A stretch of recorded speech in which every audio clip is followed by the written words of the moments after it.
Hello and welcome to my Module 4 reflection. I haven't done this before.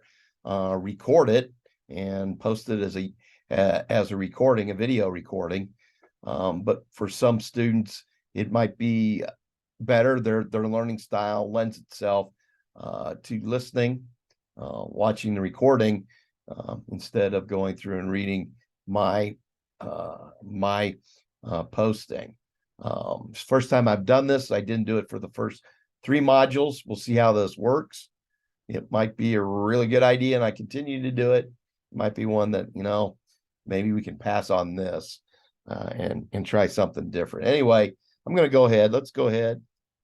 And this is going to be a short one. But here you go. Here you see my my posting for the reflected commentary. And what I've got is chapter 8, discussed hypothesis testing. A hypothesis is a statement that can be tested using a research method, and that's from page 231. There are 4 main steps to the hypothesis testing. In step 1, the researcher states the hypothesis. This is where the idea of a null hypothesis, what we think to be true, and the alternative hypothesis, the opposite of the null, are stated. Step 2 is set the criteria for a decision. What is it? What needs to happen in order to make a decision?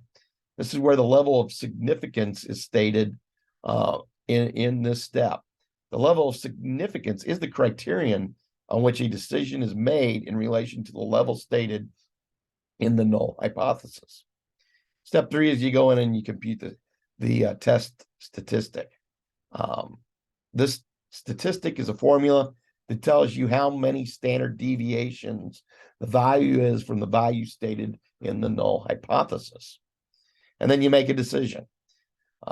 This is where the researcher will either accept or reject the null hypothesis. The probability that a null hypothesis is accepted when it is actually false is called a type 2 or beta error.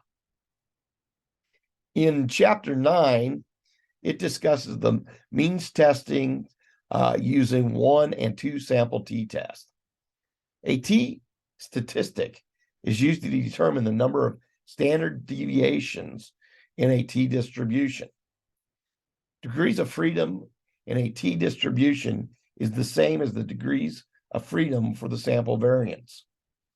In a t-distribution, the values of the probabilities are located in a t-table. In order to use the t-table, the values for the sample size, the alpha level, and the location of the rejection region. That's what's in the in the table. A 1 sample t-test is used to compare the mean value in a population.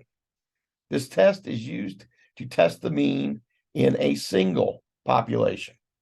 A 2 sample t-test is used to compare the means of 2 independent groups. And that is my 2 cents. So now you can read it or you can watch this, listen to this, kind of like books on tape. Anyway, if you have any questions, let me know. Take care.